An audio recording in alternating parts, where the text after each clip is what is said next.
En ce mois de décembre 2004, ils sont nombreux à fuir la grisaille de l'hiver pour le sable chaud de la Thaïlande.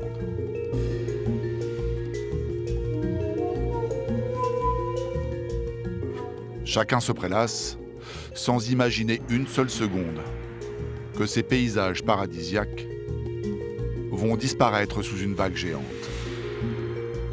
Elle va faire des milliers de morts.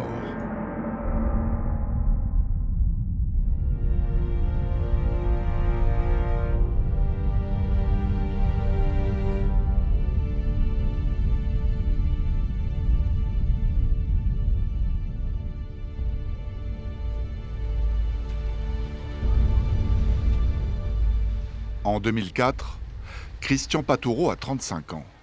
Il débarque sur l'île de Koh Phi Phi le 23 décembre avec un groupe de copains. Voilà, je pense que c'était là, au-dessus. Ma chambre devait être juste en arrière-plan, là. Et derrière, il y avait une baie vitrée qui faisait face à la montagne, là. En Asie, où il fait chaud, dans les tropiques, c'était un super moment, quoi. J'étais célibataire, c'était un moment assez libre, où j'avais une communauté de copains, c'était vraiment sympa. La Thaïlande en décembre, c'est la carte postale. Vous imaginez le ciel bleu, le sable, la mer, le farniente, le repos. C'est vraiment la destination carte postale. Le 25 décembre 2004, Bruno Lartigue s'installe avec sa famille sur l'île de Phuket. La vue de leur hôtel est à couper le souffle, mais ils sont un peu déçus. L'hébergement qui est choisi est un hébergement un peu subi. Plusieurs semaines à l'avance, on a du mal à trouver un hôtel en bord de plage. Donc l'hôtel qui est trouvé est un hôtel un peu à l'écart, finalement, sur une falaise qui surplombe la mer. Hasard ou destin, à ce moment-là, Bruno Lartigue est loin de se douter que le lendemain de son arrivée, le 26 décembre, cet hôtel qu'il trouve trop loin de la plage va leur sauver la vie. À 500 km de là, au large de l'Indonésie, l'une des plus grandes catastrophes naturelles de l'histoire se prépare. Au même moment, sur les côtes du Sri Lanka, à Midigama, de belles vagues donnent le sourire à trois amis. Il faut dire qu'ils réalisent un rêve d'enfant, vivre de leur passion. Le 25 décembre 2004, David, Guillaume et Fabien inaugurent leur école de surf et leur nouvelle vie à la cool. Faire du surf, checker les vagues, voir si ça va. Après, petit-déj, resurf, sieste, resurf. Je vais commencer par une session de surf de toute manière. De toute façon. À quelques kilomètres des trois amis, Anne Escola et son mari sont aussi sur leur planche. Le couple de surfeurs est venu avec ses deux enfants. Et même s'ils s'amusent avec les éléphants, Corentin et Baptiste en veulent un peu à ce Père Noël qui n'a pas voulu transporter leurs jouets au bout du monde. Donc effectivement, il râle un peu puisque bon, on est un petit peu contraint par les bagages, donc on n'avait pas amené tous les cadeaux promis par la liste du Père Noël, mais c'est quand même un Noël de privilégiés, mais je pense pas qu'ils en aient la perception finalement. Des vacances idylliques qui, dans 36 heures, vont prendre une toute autre tournure. Anne Escola et sa famille vont vivre un cauchemar. Tous se sont retrouvés au cœur du plus grand cataclysme de ce début du siècle. On ne voit ça que dans les films catastrophes, c'est surréaliste. La mer a fait table rase. Je vois ma maison qui part dans l'eau. En une fraction de seconde, c'est le chaos, c'est l'enfer. Ils ont survécu à l'inimaginable, un tsunami d'une puissance phénoménale. Je suis emportée avec une voiture, des bouteilles de gaz qui s'entrechoquent, toutes sortes de débris. Comme un tambour de machine à laver, et vous êtes pris dans cette espèce de mouvement qui tourne. Grâce au film de vacances des touristes que nous avons retrouvé, vous allez revivre le drame minute par minute. Das Boot ist gekentert da hinten, Schnicki. Das Fischerboot da hinten ist gekentert. Was ist das? Avec la 3D, vous allez comprendre pourquoi le tsunami de 2004 a arraché la vie de plus de 230 000 personnes. Des gens criaient dans des maisons, des gens qui marchent, qui sont encore dans un état pire que toi. C'est peut-être là que vous vous rendez compte que vous êtes un survivant. 15 années ont passé, mais personne n'a oublié ses peurs, ses souffrances et le formidable instinct de survie qui leur a permis d'en sortir vivants. C'est des moments qui restent ancrés dans la tête. Je dois le respect à ceux qui n'ont pas survécu. Il n'y a pas beaucoup de gens qui ont regardé la mort droit dans les yeux. Moi, je l'ai regardé dans les yeux et je lui ai dit « Non, pas mon tour ». De la Thaïlande au Sri Lanka, les rescapés français nous racontent l'enfer qu'ils ont vécu.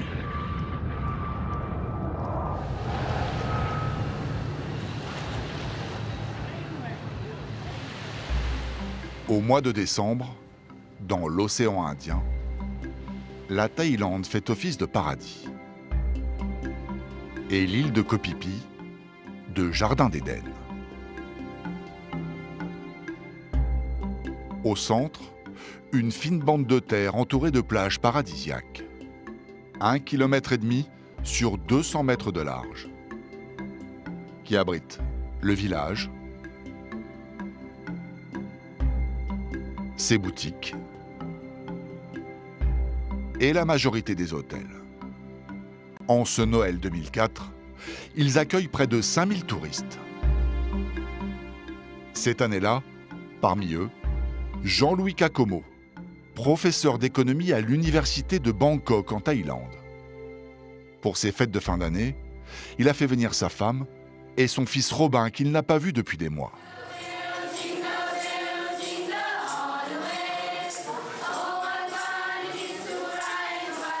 Dans l'hôtel, les personnels sont déguisés en Père Noël, ils ont l'habit rouge, la barbe.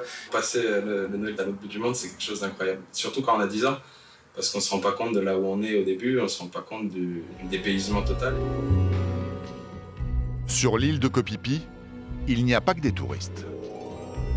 Il y a aussi des Français qui ont tout quitté pour monter des boutiques de souvenirs, restaurants, hôtels, mais pas seulement. Certains vivent tranquillement de leurs économies, comme Philippe Polakowski. Après des années à gérer une société d'ambulance, le chef d'entreprise fait un break dans sa vie afin de profiter de sa femme et sa fille. À Koh Phi Phi, on était avec des pantalons thaïlandais, on marchait pieds nus, on allait à la pêche du matin au soir. On avait une vie locale.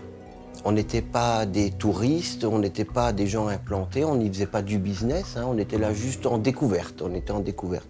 On n'attend que la fête, quoi. Je veux dire, faire un Noël en mangeant un barbecue au bord de la plage, c'est toujours quand même quelque chose qui sort de l'ordinaire, quoi. Sur la côte, le 24 décembre à Khao Lak, les 320 chambres du Magic Lagoon Resort affichent complet.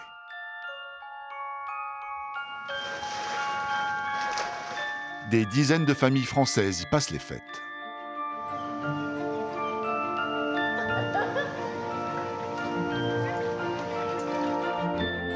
Géraldine Tessier et son mari sont en lune de miel. Ce voyage en Thaïlande fait partie de leur cadeau de mariage. C'est un des plus beaux hôtels que j'ai pu voir dans ma vie. Et une entrée avec des marches blanches. La réception est ouverte et donne sur le parc, avec une piscine de 14 000 m². Les chambres avaient un accès direct dans l'eau, un petit peu comme les canaux à Venise. C'est un endroit fantastique, paisible. très chic, très luxueux, avec des plantes vertes exotiques partout. L'hôtel a ouvert quelques mois plus tôt. Ces premières fêtes de Noël doivent être inoubliables pour les touristes. Le 25 au soir, on dîne aux chandelles, on boit du champagne avec des morceaux de fraises. Au dessert, on va tous sur la plage, le Père Noël arrive avec sa hotte chargée de cadeaux, les enfants sont heureux, fous de joie, avec un lancer de lanternes lumineuses dans le ciel pour fêter Noël. C'est vraiment idyllique.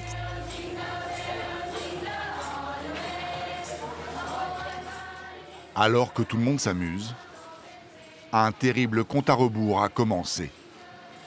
Dans moins de 12 heures, l'une des plus grandes catastrophes naturelles de l'histoire va s'abattre sur ce coin de paradis.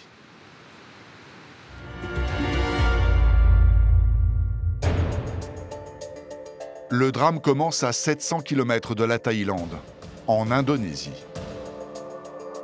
Le 26 décembre 2004, sur l'île de Sumatra, la ville de Banda Aceh se réveille doucement.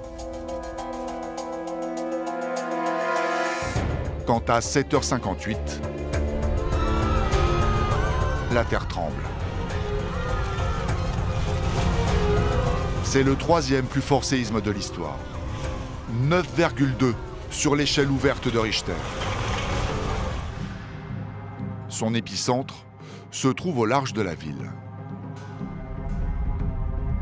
À 30 km de profondeur, sous la croûte terrestre, se déroule un combat de titans.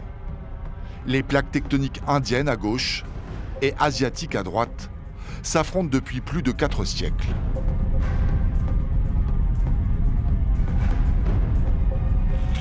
Quand la plaque asiatique prend le dessus, l'énergie libérée est gigantesque. 12 000 fois la bombe atomique d'Hiroshima. Quand le tremblement de terre s'arrête, une partie de la ville est détruite. Tout le monde pense que le pire est passé. Il se trompe. L'onde de choc a libéré un tsunami. Il avance à la vitesse d'un avion de ligne, 800 km/h. Dans 38 minutes, une vague géante va frapper l'Indonésie. On était tous en train de prier, on espérait que tout soit fini. Alors on s'est levés, on est sortis de nos maisons et personne n'était inquiet. Il n'y avait pas du tout de panique. Les familles épargnées par le séisme profitent même de la plage. Elles seront les premières victimes du tsunami. Kut Putri est médecin à Banda Aceh. Ce matin-là, elle filme sa famille qui s'apprête à partir au mariage d'une cousine. Quand tous entendent un bruit étrange. Et tout d'un coup, c'est devenu de plus en plus fort, comme ça. Ouh. Alors mon père s'est mis à crier très fort. « Vite, tout le monde au 2e étage !» Et tout d'un coup, j'ai vu la vague. Elle arrivait comme ça, comme un mur, très noir. La jeune femme et les siens ont tout juste le temps de se réfugier. Kut Putri continue de filmer. La vague de 20 mètres emporte tout sur son passage. Rien ni personne ne peut y résister.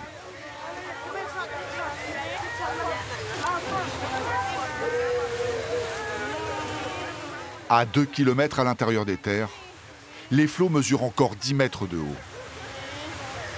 J'ai cru que c'était ma dernière heure, mon dernier jour.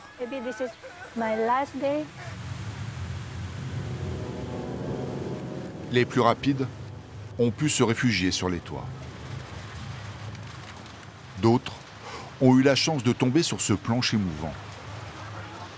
Il est constitué des milliers de débris charriés par les flots en furie. Et ils criaient vers nous, « S'il vous plaît, aidez-nous, s'il vous plaît, aidez-nous » Mais on ne pouvait rien faire.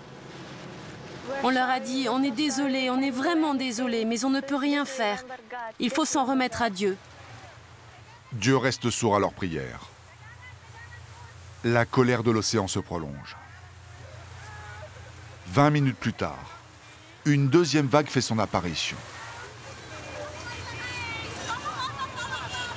Elle est moins haute que la première, mais cette fois, elle s'enfonce jusqu'à 5 km à l'intérieur de la ville.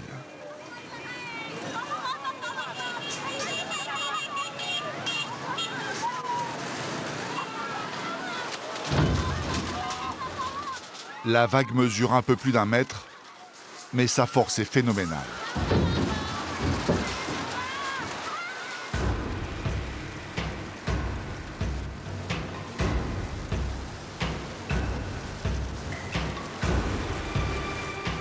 En quelques minutes, la ville de Banda Aceh est détruite. Le bilan est lourd, très lourd. Près de 100 000 morts.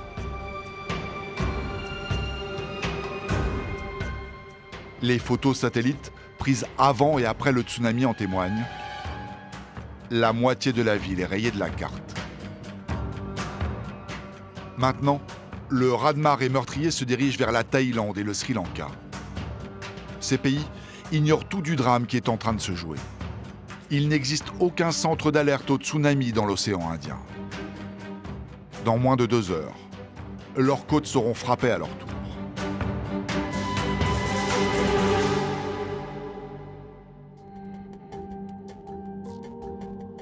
Dans la baie de Mirissa, Anne Escola, son mari Stéphane et leurs 2 enfants, Baptiste 7 ans et Corentin 3 ans, ont loué un bungalow pied dans l'eau. Cela fait 1 semaine qu'ils vivent comme dans un rêve. Mais le 26 décembre, au moment où le tsunami détruit la ville de Banda Aceh, Anne Escola, pour la première fois des vacances, ne se sent pas très bien au réveil. Alors mon mari part surfer sans me réveiller, mais il est 7 heures à peu près. J'étais un petit peu malade et je me sentais pas très bien et du coup j'ai traîné et je suis restée un peu plus longtemps dans la chambre et je me suis pas précipitée pour aller déjeuner. Je suis restée un peu à attendre que les enfants se réveillent. Étrangement, au même moment, à 2000 km de là en Thaïlande, sur l'île de Koh Phi Phi, Robin Kakomo, 10 ans à l'époque, et son père ont eux aussi un réveil agité. Alors qu'ils dorment paisiblement dans leur chambre d'hôtel, ils sentent les secousses. Le matin, on sent le séisme, il nous lève. Un séisme assez violent, très brutal. Ce qui est étonnant, c'est qu'il n'y avait pas de réceptionniste, il n'y avait pas d'employé et tout le monde semblait normal. Personne n'avait l'air inquiet. Et pour cause. Ils font partie des rares personnes à avoir ressenti le séisme qui vient d'avoir lieu en Indonésie, à 700 km de la Thaïlande. Chacun à leur façon, Robin Kakomo et Anne Escola semblent avoir le même pressentiment. Et ils ne sont pas les seuls. Sur la plage de Khao Lak, dans son hôtel 5 étoiles, même le confort de sa chambre ne parvient pas à débarrasser Géraldine Tessier du malaise qu'elle ressent. La jeune mariée a fait des cauchemars toute la nuit. Une très mauvaise nuit avec des rêves un petit peu bizarres où on se réveille, on croit voir des choses. Enfin voilà, je n'ai pas très bien dormi en tout cas cette nuit-là, mais sans savoir pourquoi. Et le lendemain matin, on se réveille vers 8h, 8h30. On va prendre le petit déjeuner de bonne heure au restaurant. Vers 9h30, soit 30 minutes avant l'arrivée de la vague mortelle, le couple, comme les autres touristes, ne prête pas attention à l'étrange phénomène qui se produit sur la plage. La mer se retire sur des centaines de mètres. Les vacanciers, comme les Thaïlandais, en profitent pour récupérer les poissons coincés dans des trous d'eau. Personne ne s'en doute, mais la mer qui se retire, c'est le signe avant-coureur qu'un tsunami se prépare. Le séisme a fait s'effondrer le sol marin sur 1000 km et près de 6 mètres de haut.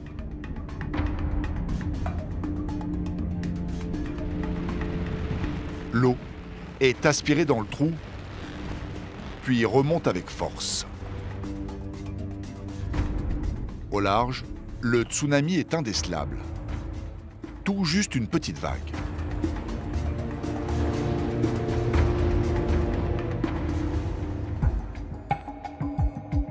Pour les plongeurs, c'est une autre histoire.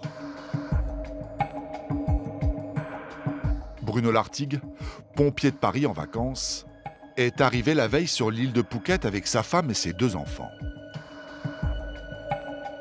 Le 26 décembre au matin, il est en mer, à 1 heure des côtes, avec son club de plongée.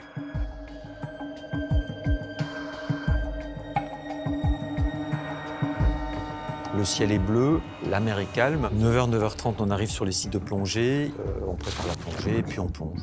Et très vite, la descente s'avère un peu compliquée. On est tellement bousculé dans les courants qu'on n'a pas le temps de regarder ce qui se passe autour. Comme si vous imaginez un tambour de machine à laver qui tourne et vous êtes pris dans cette espèce de mouvement circulaire. Le commandant du bateau nous fait remonter en urgence sur le bateau et on ne sait pas ce qui se passe. Quand il remonte sur le bateau, il est 10 heures. Dans 10 minutes, le tsunami va s'abattre sur l'île de Phuket.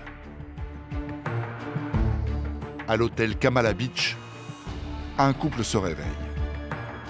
Charlotte et Grant sont arrivés 2 jours auparavant.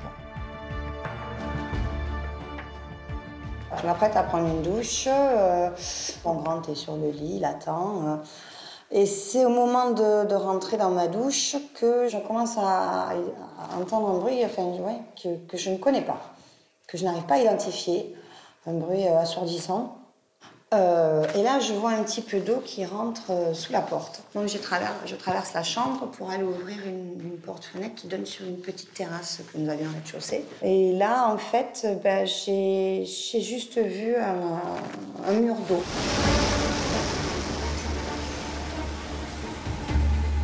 La force de l'eau est inimaginable.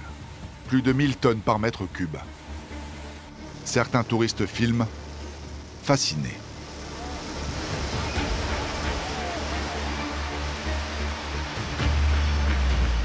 Située à moins de 50 mètres du bord de mer, la chambre de Charlotte prend toute la force de la vague. Elle pulvérise sa porte. L'eau s'engouffre par la porte. Grant était devant et lui s'est vraiment fait aspirer en fait. Ça fait un petit peu comme un siphon. C'est une telle puissance, une telle violence. Je n'ai qu'une chose en tête, c'est il faut que je sorte. Il faut que je sorte pour retrouver Grant. Et finalement, je me retrouve moi aussi aspirée. Et là, c'est terrible parce que je ne trouvais plus le haut du bas. En fait, je suis totalement... c'est une machine à laver.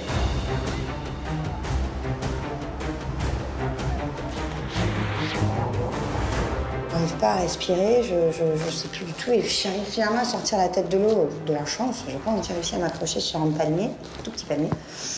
Et Grant sur un autre.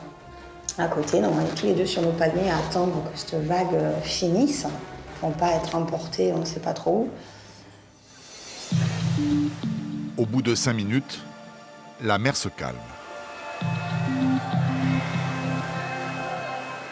Dans les hôtels, les touristes sont sous le choc. Chacun cherche ses proches.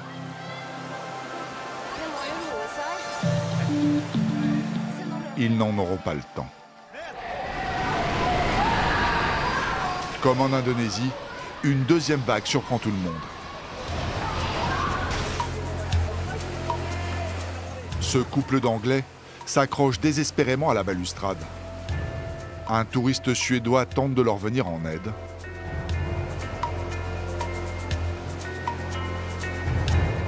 Mais il est trop tard.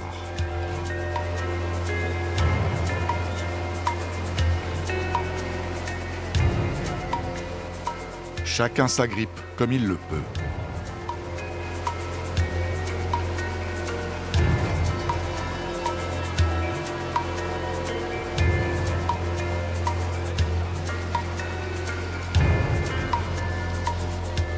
Entre les deux vagues, Charlotte et son petit ami ont réussi à se réfugier à 10 mètres de hauteur, sur le balcon d'une maison. Et pourtant, ils ont encore les pieds dans l'eau. Et là, c'est très dur. Je suis allée dans l'eau une fois d'abord, j'ai pas envie de repartir. J'ai pas envie d'avoir à plonger là-dedans ou qu'elle m'emporte. Et l'eau monte, monte, monte, et c'est pour moi le moment le plus dur, parce que je suis certaine que je vais mourir à ce moment-là.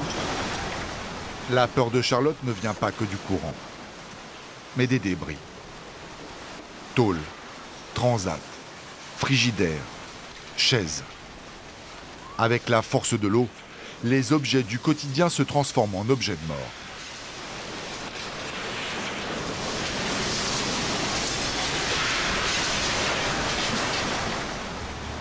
Dans cette machine à laver infernale, la jeune femme a été coupée à plusieurs endroits.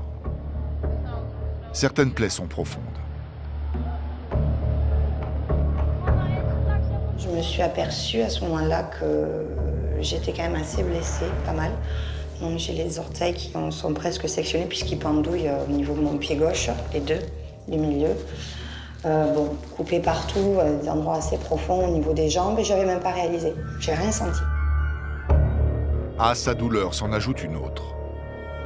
Charlotte est maintenant réfugiée sur un toit avec d'autres rescapés. Tous redoutent une troisième vague.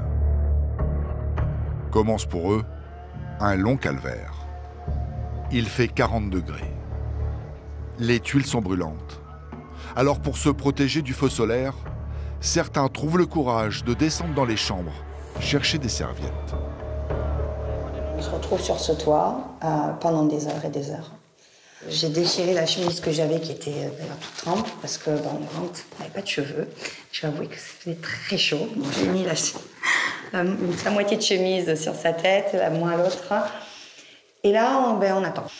C'est le chaos, c'est l'enfer, c'est méconnaissable. Et c'est vrai que c'est plus du tout le paradis, c'est l'enfer. Même si les dégâts sont importants, l'île de Phuket a été relativement épargnée. Son relief montagneux a protégé la population.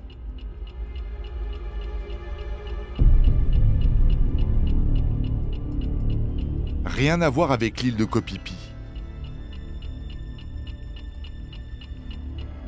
ni même avec la plage de Khao Lak. Ces deux endroits ne bénéficient d'aucune protection naturelle. Le massacre est en route.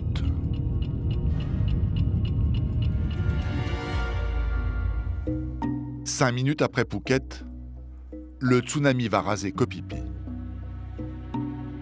Sur l'île, toutes les habitations sont concentrées sur cette bande de terre de seulement 200 mètres de large. Le matin du 26 décembre 2004, les commerces ouvrent tranquillement leurs portes. Il faut dire que les autorités de l'île n'ont reçu aucune alerte. Les touristes se baladent dans un labyrinthe de ruelles étroites. C'est pittoresque, mais cela ressemble surtout à un piège. La mer se trouve des deux côtés, à quelques mètres. Seulement, personne ne peut la voir.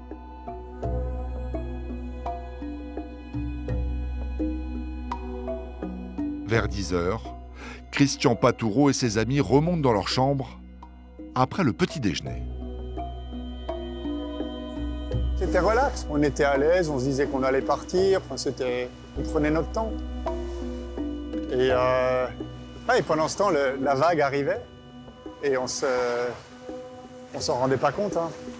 Enfin, si Christian Patoureau et ses amis avaient tendu l'oreille, ils auraient sûrement compris que quelque chose d'anormal se passait. Un phénomène qui n'a pas échappé à Jean-Louis Cacomo. Lui remarque que la nature a changé. C'était le silence absolu. Et c'est vrai qu'on dit souvent, c'est un proverbe sicilien, le calme avant la tempête, c'est exactement ça. Moi, ce silence, il m'a fait peur en tout cas.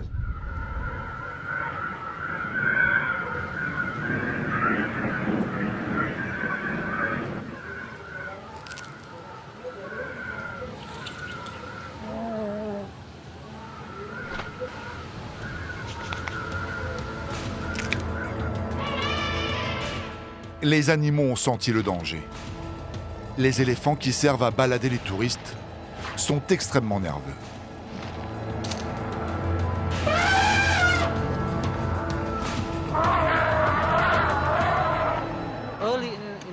Très tôt le matin, les éléphants ont commencé à barrir. Ils pleuraient et on ne savait pas pourquoi ils pleuraient.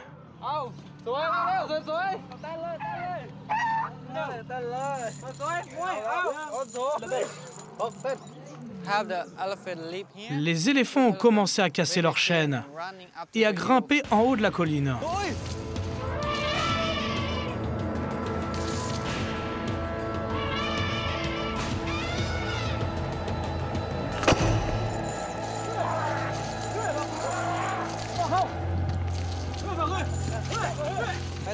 Je pense que les éléphants savaient, comme les autres animaux.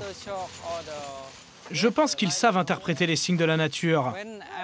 Et si je n'avais pas essayé de les rattraper, je serais peut-être mort. Si je suis vivant, c'est grâce à eux. À part les animaux, sur l'île, tout est calme. La famille Kakomo s'apprête à quitter Koh Phi Phi. Seulement, avant de partir, Robin veut se baigner une dernière fois. Son père refuse. Il a peur de rater le bateau et puis surtout, la mer l'inquiète. Je me souviens qu'il m'empêche justement à ce moment-là d'aller me baigner. Et je crois que je tape une crise. Ah, tu me fais une scène comme ça. Voilà, je fais une scène parce que je tiens vraiment à vouloir... je voulais me baigner tout le temps. Et on remarque quelque chose. On remarque que le niveau de la mer est vachement reculé. C'est-à-dire que l'hôtel était à une centaine de mètres de la plage. Et là, on voit l'eau qui s'est reculée de plusieurs centaines de mètres. Je demande à quelqu'un, il y a des marées dans l'océan Indien? Non, on n'a jamais vu ça. Elle se retire vraiment. Je dis, ne va pas te baigner, c'est pas normal tout ça. Pas rassuré, Jean-Louis Kakomo et son fils rentrent à l'hôtel. Le caprice de Robin vient de leur sauver la vie. Il est 10h15. Dans 5 minutes, le tsunami va raser le centre de l'île. À cet instant, sur la plage, un touriste suédois filme sa compagne, étonné de voir les bateaux posés sur le sable. Puis quand la mer remonte, leur surprise est totale. Il n'y a pas de vagues, mais ils sentent la puissance qu'elle dégage sur leurs jambes. Sous la force du courant, un premier ponton s'écroule. Un baigneur résiste tant bien que mal.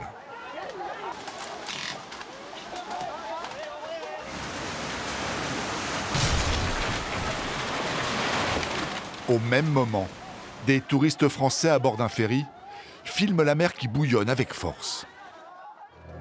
Non mais arrête de paniquer, tu te fous de ma gueule ou quoi? Regarde-moi ça, regarde-moi comment elle est. Qu'est-ce qu'elle a l'eau? Mais regarde la couleur de l'eau là-bas, elle est pas normale. Elle est marron.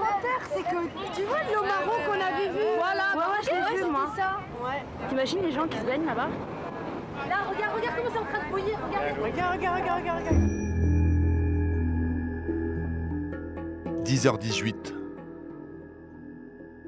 Philippe Polakowski rentre chez lui, les bras chargés de courses. Et au moment où je pose mon sac de glaçons au sol, la terre se met à trembler. Et un bruit sourd commence. On entendait comme du style... Et au même moment, j'entends derrière moi crier « Nammaleo, Nammaleo, Nammaleo ». Ça veut dire « l'eau arrive ».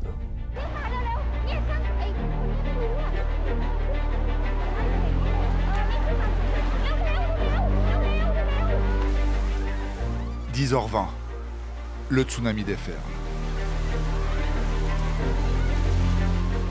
De chez lui, Philippe ne voit rien. Il entend juste les gens crier. Sans savoir ce qu'il se passe, il demande à sa femme de s'enfuir avec sa fille, pendant qu'ils récupèrent leurs économies. J'avais un petit peu d'argent que j'avais caché dans mon faux plafond.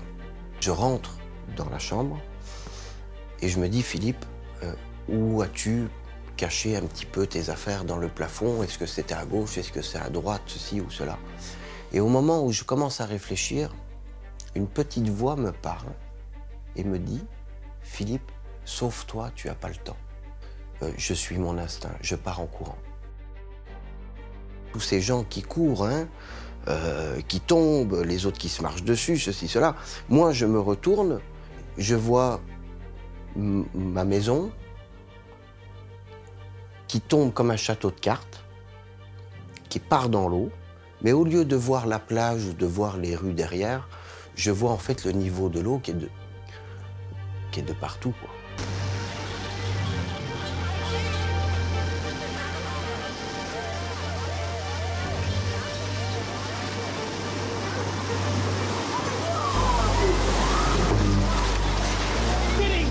Rentrez vite, vite! La famille Kakomo, elle, est à l'abri dans sa chambre d'hôtel au premier étage. Le niveau d'eau est vraiment en dessous de celui du palier de quelques centimètres. C'est assez impressionnant et on regarde ce qui se passe. Moi, je voulais pas rester là.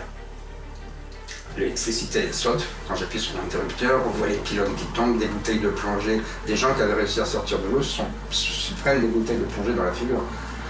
Donc là, cet endroit idyllique et sympathique, c'est l'enfer. De son côté, la mort aux trousses, Philippe Polakowski court aussi vite qu'il le peut. Il tente de rejoindre cette montagne. Seulement, l'accès est barré. Et je cours le long d'un fil barbelé.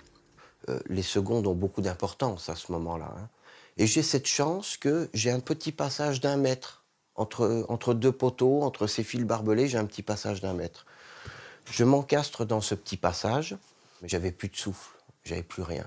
J'ai commencé à monter la colline, mais mes jambes m'ont lâché. Du coup, je suis monté et des gens m'ont aidé à remonter. Hein. Et là, je me dis, mince, Philippe, regarde la vitesse de la vague. Si ta femme et ta fille, ils sont encore devant, ils sont morts.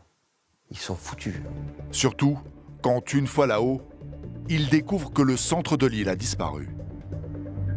À ses côtés se trouvent les touristes qui ont eu la bonne idée ce matin-là de monter admirer le lever du soleil. Chacun réalise sa chance.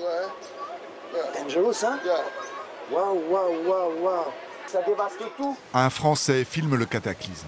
Là, nous, on est à l'abri, on craint rien. Regarde là, regarde, Kopipi.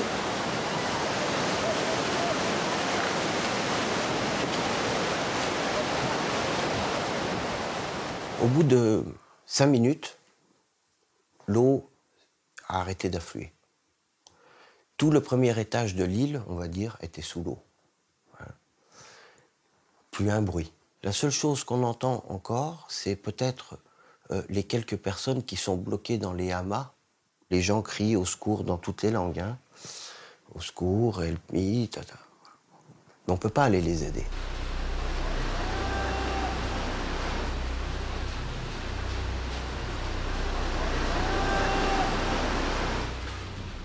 Avec d'autres touristes, Jean-Louis Kakomo, sa femme et son fils sont bloqués dans leur chambre au premier étage de l'hôtel.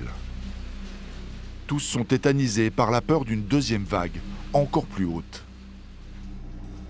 Mais l'instinct de Jean-Louis le pousse à fuir coûte que coûte. Le hall d'entrée est trop encombré, alors il passe par les balcons.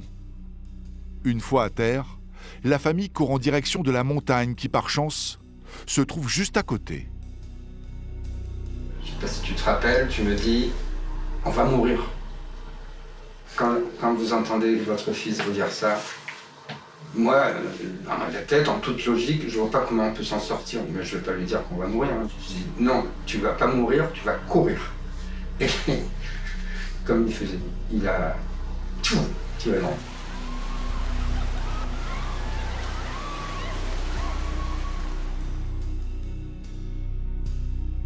Alors je me souviens de cette montée en effet qui est très douloureuse sur l'instant parce qu'il n'y a pas de sentier, on n'a pas de chaussures, on court à toute allure.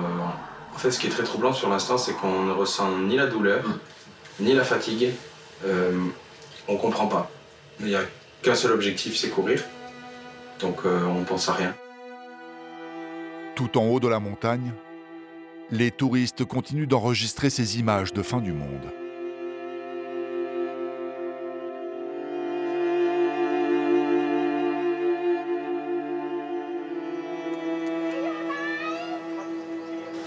À filmer tellement je tremble. La famille Kakomo n'aura pas le temps d'avoir peur une nouvelle fois. Elle ne voit pas la deuxième vague qui frappe l'île pendant son ascension. Oh my God, look at the waves coming! Clear out, people! Clear out! I hope no one was out there! Oh my God, look out! TVs floating, oh mattresses, oh I hope that people are okay. Just hold on.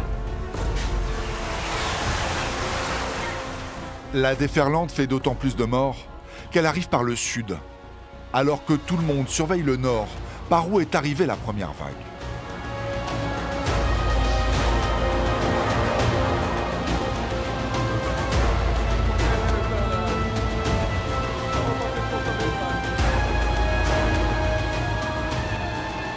La deuxième vague, quand elle est arrivée, en fait, elle a fait que recouvrir les derniers survivants. Et quand il n'y a plus les gens qui crient au secours, on tombe dans un silence total. On est sur une île, c'est 10h30 du matin, la journée va être longue. Quand la mer se retire, Philippe part à la recherche de sa femme et sa fille. Avant de s'installer en Thaïlande, il était ambulancier. Les morts, les blessés ont souvent fait partie de son quotidien. Mais rien ne l'avait préparé à l'horreur qui l'attend.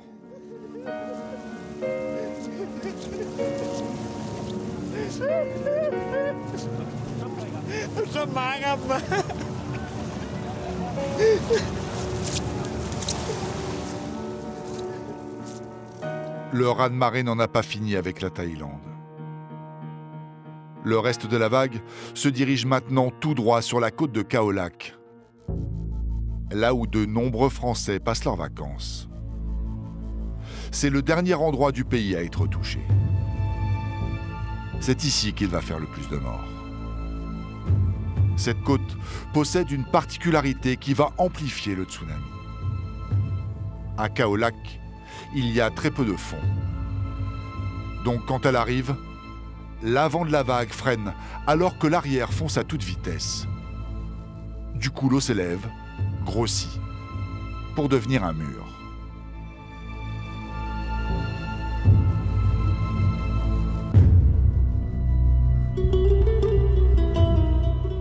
Le tsunami a frappé Khao Lak seulement quelques secondes après la deuxième vague de Koh Phi Phi.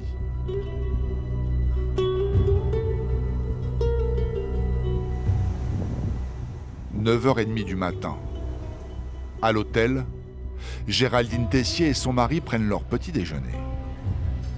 Malgré les fêtes de la veille, la salle est déjà comble.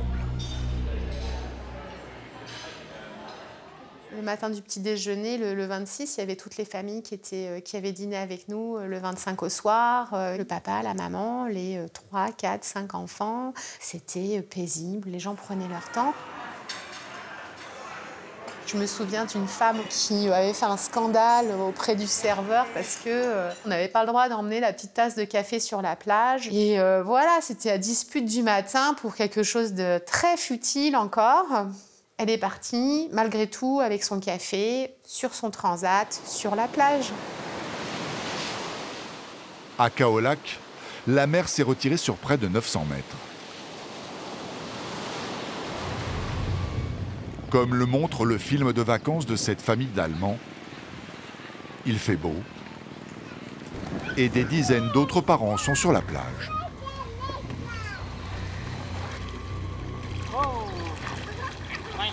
Il est 10h du matin. La vague sera là dans 36 minutes. Géraldine et son mari, eux, sont partis attendre la navette de l'hôtel pour se rendre en ville. Nous sommes dans la réception de l'hôtel et il ne se passe absolument rien, c'est calme, aucun vent de panique, rien du tout. Tout va bien. 10h30. Le mari de la famille allemande voit arriver au loin une grosse vague. Boah, jetzt bricht die da hinten heftig. Guck mal, wie die da brechen.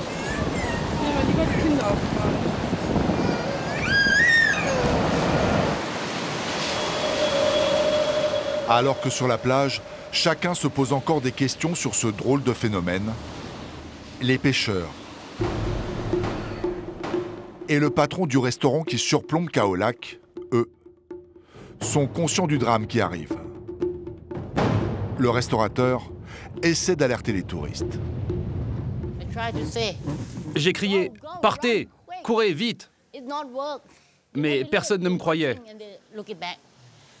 Alors, je ne savais plus quoi faire. J'ai agité ma chemise et j'ai crié encore. « Partez! Courez! Sauvez-vous, vite !» Personne ne l'entend. Tout le monde reste fasciné par le spectacle. Seuls les Thaïlandais finissent par comprendre le danger et commencent à courir.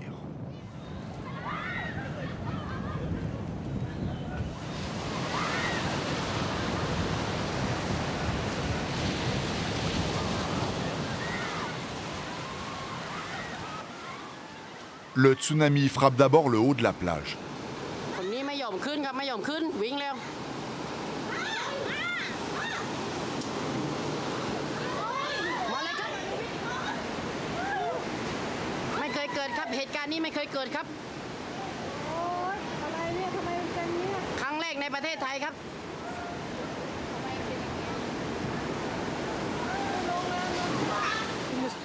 Le jeune touriste allemand et sa famille ne fuient toujours pas.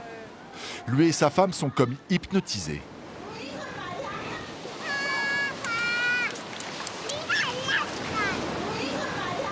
Das Boot ist gekentert da hinten, Schnicki. Das Fischerboot da hinten ist gekentert. Was ist das?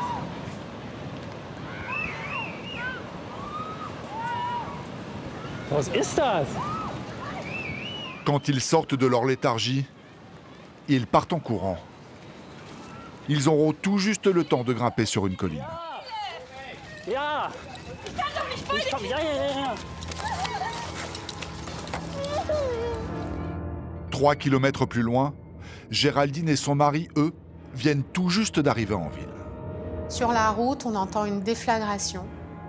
Le ciel est bleu, il n'y a pas un nuage. Il y a quelque chose de pas très cohérent, mais bon, on se dit oui, ça doit être normal. Cette déflagration, c'est le bruit de l'eau qui ravage les côtes et leur hôtel de luxe.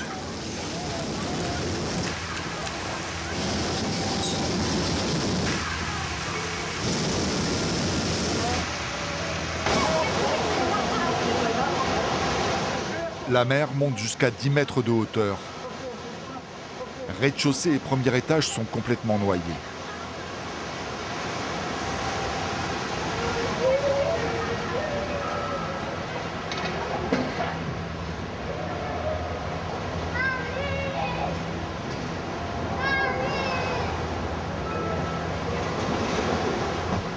Le tsunami fonce maintenant vers la ville, où se trouve Géraldine. On rentre dans une boutique côté plage parce que mon mari veut s'acheter une chemise en lin. Et à peine rentré dans la boutique, on commence à entendre des cris, une agitation. Et tout de suite, la commerçante sort de sa boutique.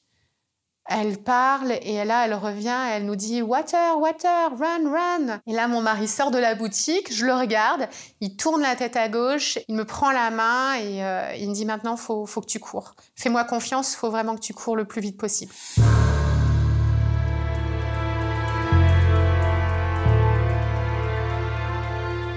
Alors que la mer est en train de les rattraper, Géraldine et son mari parviennent à sauter dans une voiture.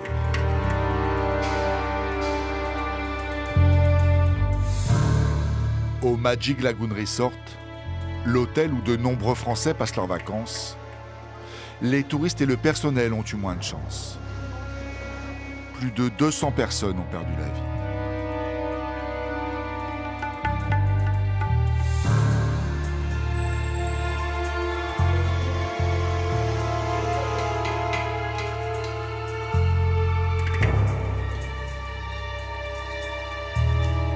Toute la côte est ravagée. Aucun hôtel n'a été épargné.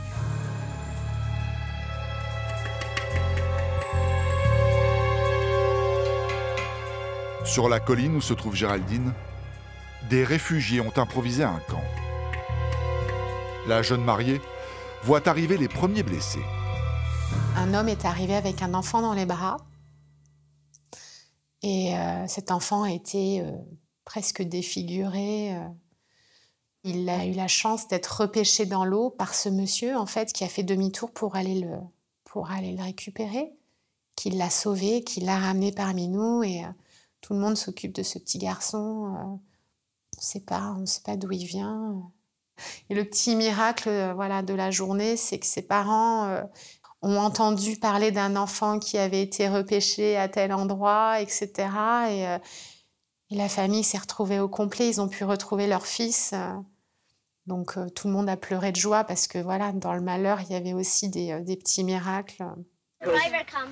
Survivor camp. Yeah. We're alive. That's it. Survivor camp. C'est quelque chose qu'on n'imagine pas dans une vie. Et là, vous prenez conscience de la gravité de la violence, ouais. Encore plus maintenant que je suis maman. Tout l'océan Indien est touché plus ou moins avec intensité. Il faut dire que le tremblement de terre indonésien a créé une faille de 1000 km de long. L'onde de choc qui en résulte est donc de cette taille. Et elle avance à la vitesse d'un avion de ligne, 800 km/h.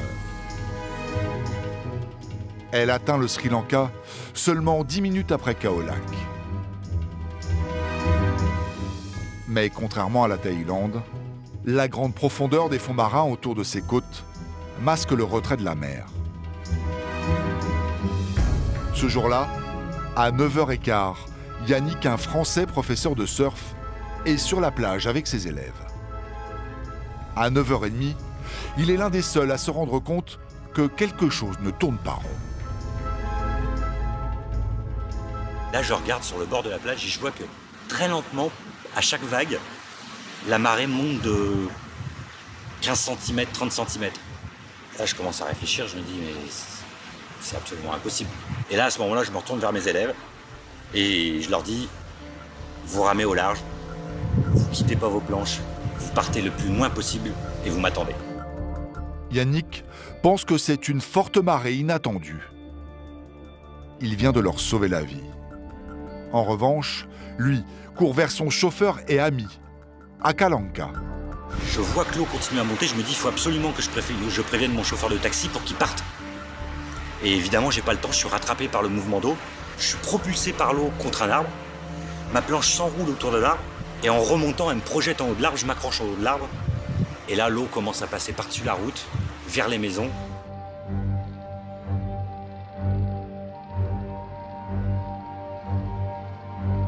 À 6 km de Yannick, dans son bungalow sur la plage, Anne Escola est seule avec ses 2 enfants. Son mari est parti surfer quelques heures plus tôt. Je vois la mer qui monte dans le jardin. Ça m'a paru un peu étrange. Et mon réflexe a été de nous enfermer dans le bungalow. Et le temps de faire ça, en fait, il y a 2 jeunes de la guest house qui se sont précipités, qui ont ouvert la porte et qui nous ont dit, enfin en anglais quoi, go, go. Ils ont pris les enfants et le temps de réaliser un peu que voilà, il y avait une énorme vague qui était en train d'envahir le bungalow. Je suis emportée avec une voiture, des bouteilles de gaz qui s'entrechoquent, des mobiliers de la guest house, toutes sortes de débris, des gens qui hurlent.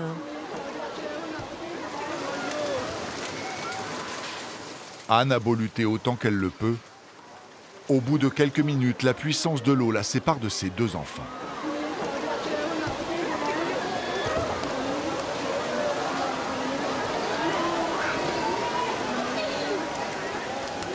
J'entends crier Baptiste, mon plus grand fils qui a 7 ans. J'essaie de le rejoindre, mais j'y arrive pas. Je suis coincée un petit peu entre une vache et une voiture. Et là, je vois Baptiste qui arrive à s'agripper à une espèce de petit muret. Il l'escalade, il monte dessus, puis poum, tout s'écroule, il est de nouveau emporté. Et là, j'arrive un petit peu pas à le rejoindre, mais à rester à une distance permanente d'une 50aine de mètres. À 7 ans, Baptiste lutte vaillamment contre le courant. Anne tente de le rejoindre, mais les débris charriés par le torrent l'empêchent d'avancer. Elle ne le quitte pas des yeux, mais la panique l'envahit. Son 2e fils, Corentin, 3 ans, a disparu. Au même moment, de l'autre côté de la baie, David, Fabien et Guillaume, les 3 copains surfeurs, sont en route pour la plage, quand leur tuk-tuk se fait renverser par une puissante vague. On ne sait pas du tout ce qui se passe. À ce moment-là, on reprend une petite saucée encore de flotte et on se retrouve sur un muret qui était pas loin au bord de la route et on se met sur le muret pour se dire on sera peut-être un peu plus safe en hauteur. Et là, le mur s'écroule sous le choc d'une autre vague. Au moment où le mur s'écroule, notre histoire est différente à chacun. Moi, j'ai les pieds sous le mur, je tire mes pieds et je pense que j'ai dégagé tout de suite avec la vague. Traverser une forêt de cocotiers, quoi, en gros. Pour arriver dans une butte, et là, tu arrives sur une montante, sur une butte, et à 4 pattes, je monte, et voilà. Du coup, moi, j'attrape un palmier auquel je monte, en fait. Et là, je vois donc les maisons qui tombent comme des châteaux de cartes. Et je vois surtout d'autres palmiers qui tombent les uns après les autres. Quoi. Poum, poum, poum. Et là, tu te dis juste, pourvu que le mien tienne. David, quant à lui, se trouve dans une position délicate. Il a été propulsé contre la fenêtre d'une maison.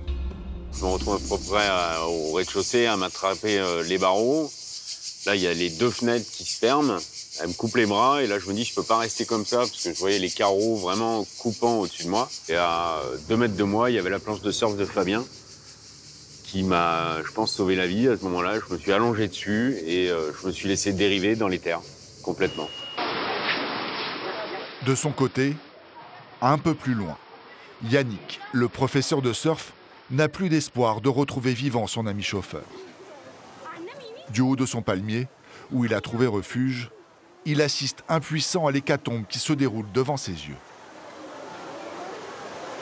Juste en face de moi, il y a un conducteur de tuk-tuk qui se fait, lui, pousser dans le fossé. Et moi, je suis accroché à mon arbre, évidemment. Mon cerveau est en mode survie totale, quoi.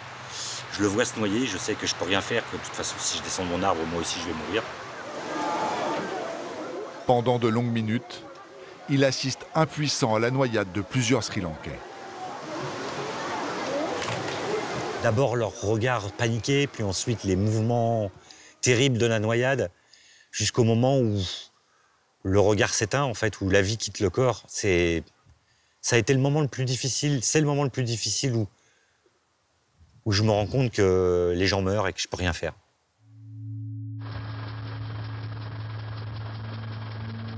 En quelques minutes, de l'Indonésie à la Thaïlande et au Sri Lanka, des côtes, des villages, des villes ont disparu. Les paysages de rêve laissent place à des champs de ruines. Commence pour les survivants une quête douloureuse. Retrouver les membres de leur famille disparus.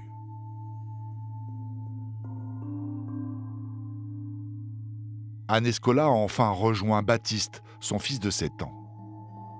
Mais elle ne sait pas si son mari est vivant et Corentin, son 2e garçon, a disparu. Malgré d'importantes blessures aux pieds, elle part à sa recherche. Voyant que Baptiste était sain et sauf, ma principale inquiétude s'orientait sur la survie de Corentin, qui lui, à 3 ans et demi, ne savait pas nager. J'ai commencé à retourner dans les débris et les décombres, chercher Corentin. Et voilà, ça, c'était un moment très, très compliqué. J'avais des coupures, des entailles un peu partout sur les jambes, mais je sentais rien. C'est comme une maman un peu folle qui cherche son enfant. C'est une anesthésie générale. On ne sait pas comment s'y prendre, on questionne, il y a d'autres gens qui cherchent. On crie, on pense qu'on a perdu un enfant. Voilà. Et ça, c'est pas possible. C'est impossible. Donc on cherche pour essayer d'avoir une certitude, au moins retrouver son corps. Il y avait des gens qui m'empêchaient d'aller chercher, donc ça, je me fâchais, je me débattais. Je cherchais ses petits cheveux blonds, son petit t-shirt bleu clair. Pour moi, c'était pas possible qu'il ait pu s'en sortir, quoi. Le plus dur, je pense que c'est déjà d'intérioriser une préparation à un deuil. Voilà. Parce que c'est pas possible. Au milieu des champs de ruines, la solidarité s'organise. Des Sri Lankais l'aident à chercher son fils. Pendant 2 heures interminables, elle retourne les débris. Quand d'un seul coup... Et finalement, tous les gens du village nous ont guidés, parce que des petits blancs comme ça, il n'y en avait pas des masses. Et ils nous ont guidés et ils nous ont ramenés dans une maison un petit peu à l'intérieur du village. Et il était là avec une petite fille sri-lankaise. Là, je fonds en larmes, parce que jusqu'à présent, je n'avais pas vraiment pleuré, j'avais beaucoup crié, ou je ne sais plus trop, mais là, je fonds en larmes. Et c'est de ça dont il se souvient. Il ne comprend pas, lui, il était en train de jouer avec une petite fille, il n'avait rien perçu de ce qui avait pu se passer de catastrophique. 4 heures plus tard, la famille est enfin réunie. Son mari n'a rien, il était sur sa planche de surf, au large, quand le raz-de-marée a frappé la côte. Je pense que c'est un des grands moments de la vie, quand on se retrouve tous comme des survivants d'une catastrophe incroyable. On réalise, mais de suite, nous avons réalisé la chance que l'on a d'être là tous les 4, de pouvoir se toucher, s'embrasser. Je voyais comme un cadeau de la vie le fait de pouvoir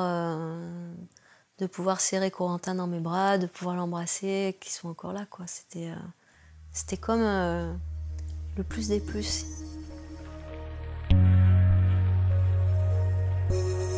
Yannick, de son côté, a trouvé le courage de descendre de son palmier.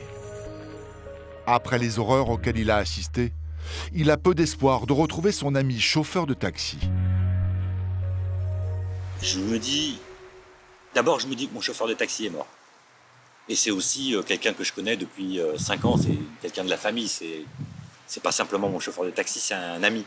Donc je pars à la nage dans la direction où je pense que son taxi a été projeté. Et là, miracle, bonheur, je le retrouve accroché à un arbre, en train de pleurer. Le taxi, évidemment, est complètement mort, mais pas lui. Le fait de l'avoir retrouvé vivant dans son arbre, ça a été un soulagement sans nom. Le professeur de surf retrouve aussi ses élèves qu'il avait envoyés au large. Ils sont tous sains et saufs. Quant aux 3 copains, ils se cherchent toujours. Guillaume s'est retrouvé à l'intérieur des terres. David, lui, sur une voie de chemin de fer. Terrorisé complètement, je cherche à droite, j'essaye de trouver un visage familier, je trouve pas. Et ça dure. La notion de temps, à ce moment-là, n'existe pas. Une fois que tout ça s'arrête, tout ça se calme, là, t'es confronté à la réalité, quoi. C'est-à-dire qu'il manque 2 de tes amis, que tout est détruit autour de toi, qu'il y a des corps qui flottent de partout, les maisons sont détruites, t'as des bus qui sont sur le côté. Enfin, c'est vraiment l'apocalypse. Après des heures d'errance, ils finissent par se rejoindre tout près de là où la vague les a emportés. Tous les 3 sont dans un piteux état. On s'est posé, on s'est assis, on a fait un peu la checklist de nos blessures. Moi, c'était assez effrayant, quoi. Il me manquait un bon morceau de mon coude, quand même. J'avais une belle plaie ouverte à l'intérieur du bras, et Fabien, il avait beaucoup de blessures aux pieds, Guillaume aussi. Donc voilà, on prenait le peu de vêtements qu'on avait sur nous, on essayait de se bander les pieds pour pouvoir continuer à marcher et avancer, quoi, parce que fallait pas qu'on reste là où on était. Les 3 copains n'ont pas eu à marcher bien loin. Ils sont recueillis par des moines qui vont les soigner et les nourrir jusqu'à leur rapatriement, 3 jours plus tard.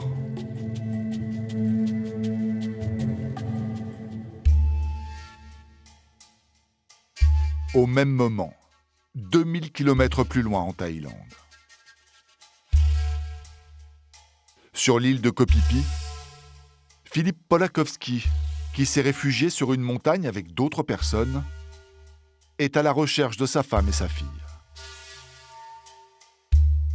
Donc tout de suite, je me suis dit, si ma famille a encore une chance d'être vivant, c'est que je dois les retrouver sur la montagne.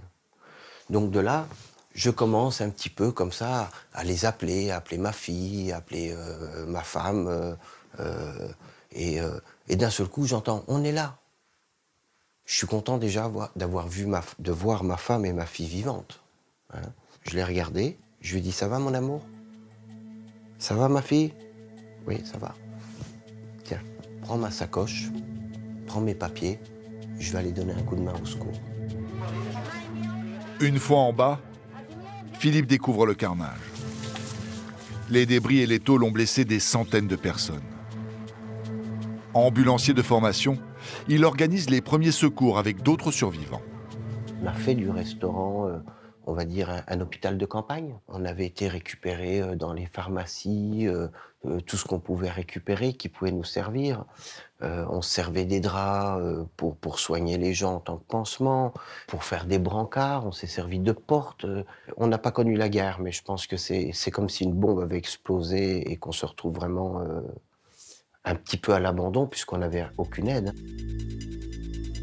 J'ai souvenir qu'on m'a emmené un étranger, je crois que ça devait être un Suédois, qui arrivait avec le sourire sur une porte, la jambe sectionnée net, os, tout. Le sang qui montait au plafond. Hein. Et j'entendais « Philippe, viens vite !» Je me suis dit « mais c'est quoi ça ?» J'ai pas cherché à l'époque d'avoir des gants ou quoi que ce soit. J'ai tiré l'artère, j'ai fait un nœud et j'ai fait un garrot. J'ai tiré une artère avec mes doigts, quoi. Ouais. Un sang-froid hors norme qui a sûrement sauvé la vie du touriste suédois. À l'autre bout de l'île, Christian et ses amis ont eu la chance inouïe de se trouver dans leur chambre d'hôtel au 3e étage quand les 2 vagues ont recouvert l'île. Et ça, c'était tout plein de débris ici, si je me souviens bien.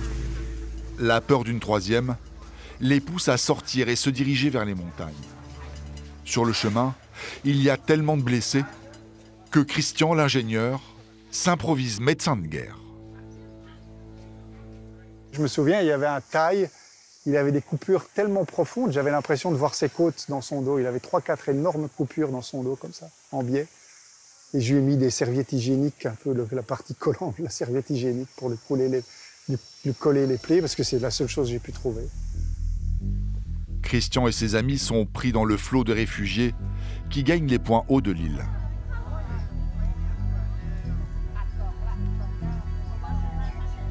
« 4000 rescapés se partagent un bout de terre. La chaleur est écrasante. Il n'y a pas d'eau. Alors, malgré les rumeurs d'une 3e vague, Christian prend la décision de faire demi-tour. J'avais pas envie de passer ma nuit dans les moustiques et avec les serpents, etc. Donc, j'ai décidé avec mon groupe de redescendre vers l'hôtel. Mais il y a beaucoup de gens qui ont décidé de passer la nuit dans les collines. Au total, 3 camps de fortune sont installés. Jean-Louis Cacomo, sa femme et leur fils Robin se font une place comme ils peuvent. 300 en haut de la montagne. Mais ça fait du monde quand même. Mais c'est des rescapés. Et il faut qu'on trouve une place pour s'asseoir. C'est interminable.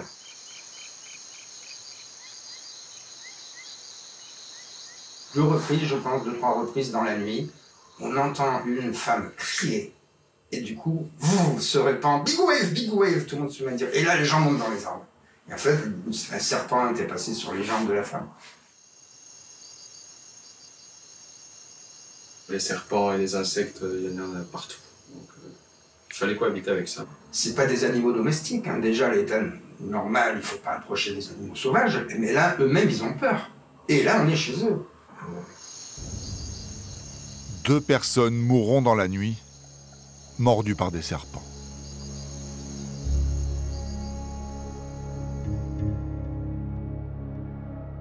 Le 27 décembre au petit matin, sur les îles et la côte thaïlandaise, les rescapés quittent leur refuge pour fuir au plus vite. Là, on commençait à réaliser. Là, on tourne la tête à droite. On voit les premiers cadavres qui sont là, allongés, étendus par terre, recouverts. L'air est toujours un peu humide et il y a cette odeur, c'est une odeur un petit peu âcre. C'est un petit peu une odeur de destruction, de mort, de chaos, de souffrance, d'abîme. C'est une odeur qui est restée longtemps, que j'ai gardée longtemps en moi. Cette odeur, c'est aussi celle des milliers de cadavres qui se décomposent sous la chaleur écrasante.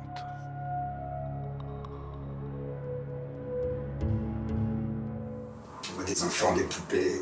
On reconnaît même, moi je reconnais un jouet d'un enfant qui joue avec toi.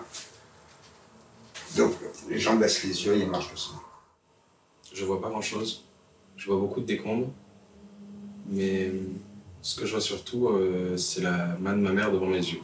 Elle a, pendant quasiment tout le trajet, elle me cache les yeux parce qu'elle me dit « Tu dois pas voir, tu vas être choqué, il y a des cadavres, tu ne dois pas regarder. » Reste maintenant à quitter Koh Phi Phi. Et là, c'est une autre histoire. Le débarcadère est pris d'assaut par des centaines de rescapés. Tout le monde s'est amassé sur cette digue en plus.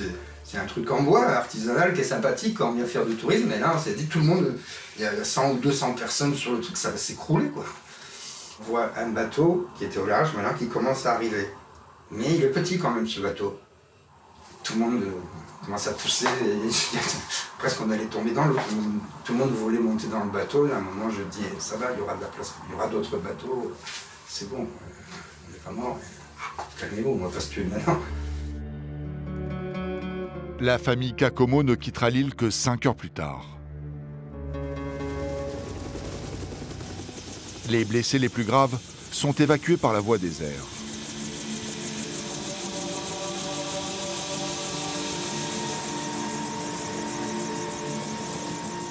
Les autres sont soignés sur place dans un dispensaire à ciel ouvert.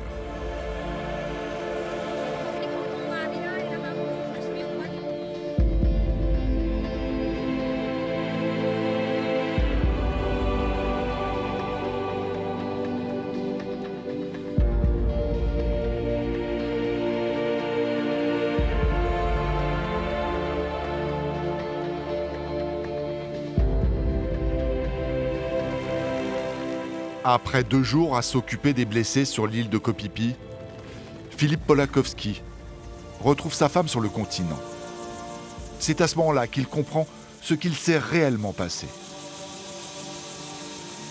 Nous, on ne s'était pas rendu compte de l'ampleur de la catastrophe. On ne savait pas que c'était un truc, encore, moi j'ai cru que Koh Phi Phi ou un peu la Thaïlande. Je ne m'attendais pas à ce que ça soit la plus grosse catastrophe du siècle, quoi. Vous voyez ?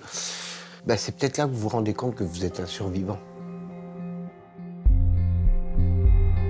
Ma femme me dit, appelle ton père. Je lui dis, pourquoi?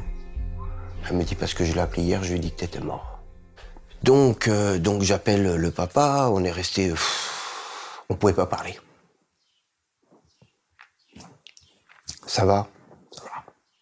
Tu rentres? Non. Ah bon? Non. Voilà.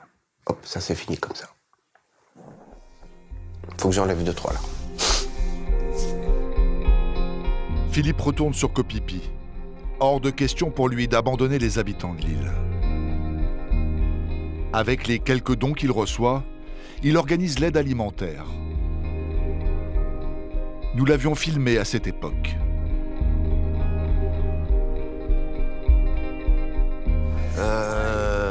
Des couches.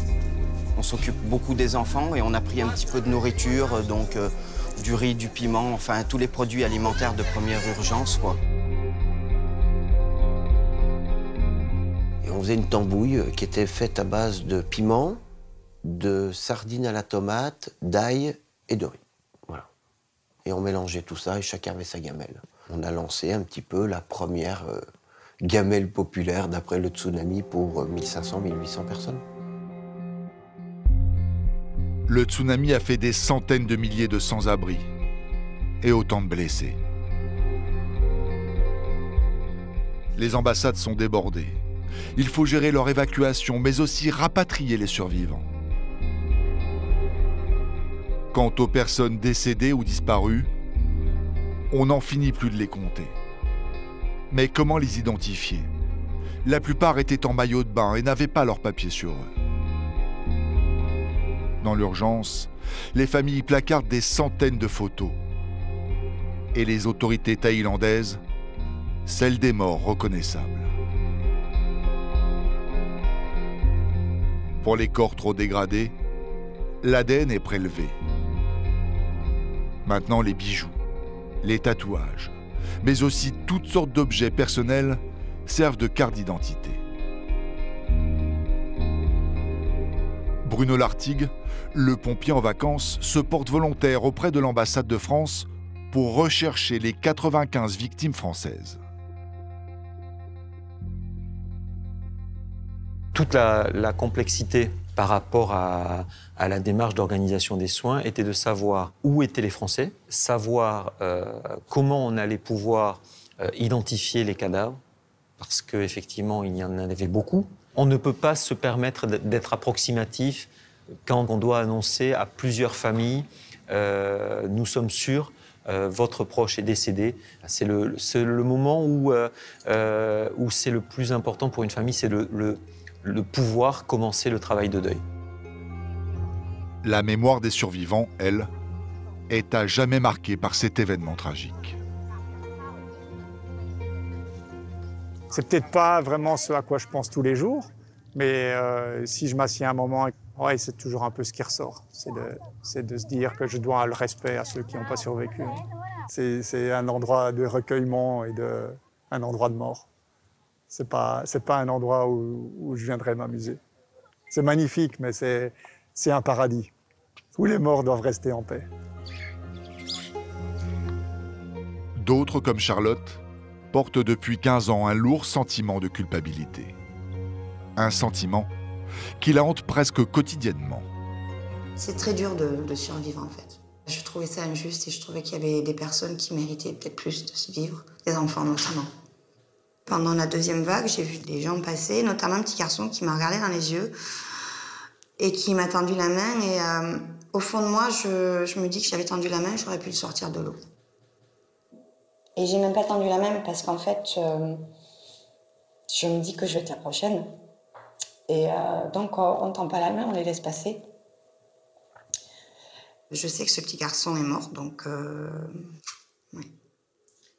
Ce regard, je le vois encore et je le verrai jusqu'à mon dernier souffle. Pour moi, j'ai tué quelqu'un ce jour-là, c'est comme ça. Et comment on peut dire ça à ses neveux ou à son entourage? Mais j'ai appris à... Je me pardonne.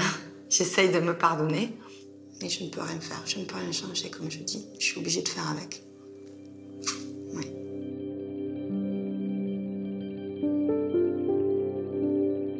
Au Sri Lanka, Anne Escola et son mari ont trouvé du réconfort en aidant à la reconstruction du village.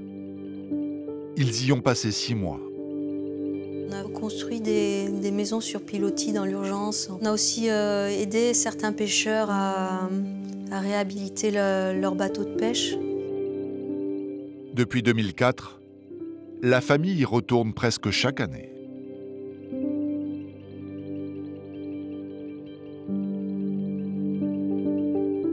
« 15 ans plus tard, Yannick, lui, vit toujours au Sri Lanka où il donne des cours de surf. Il a ouvert une pension de famille après avoir participé lui aussi à la reconstruction. Il faut toujours donner sans chercher à recevoir. Je pense que ça m'a raffirmé dans ma philosophie de me dire qu'il faut aider, qu'il faut partager et qu'on est un peuple sur Terre, tous ensemble, on est tous des frères et sœurs et qu'aucune différence n'existe. À leur tour, David, Guillaume et Fabien ont joué de la pelle et de la truelle pour remettre en état les maisons. Aujourd'hui, les 3 copains ont une autre vision de la vie. Bah, tu réalises que tu as eu une chance une fois, que ta vie elle peut partir d'une minute à l'autre. Tous les petits problèmes dont tout le monde se plaint tous les jours, bah, c'est fini, quoi. De se réveiller le matin et se dire c'est une nouvelle journée qui commence et elle va bien se passer. Voilà. Et elle se passe toute bien.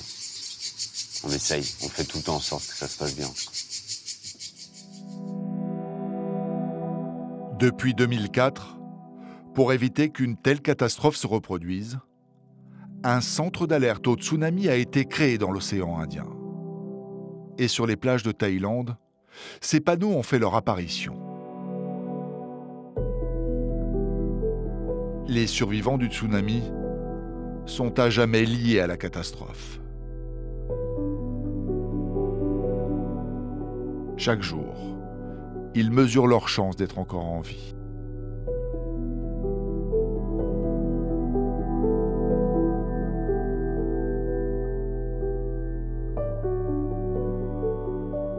Au Sri Lanka, le raz-de-marée a emporté 40 000 personnes. En Thaïlande, 8 000. En Inde, 16 000. Et ce n'est pas fini. 6 heures après le début du séisme, le tsunami fait ses dernières victimes au Kenya et en Somalie, à 6 000 km de l'épicentre.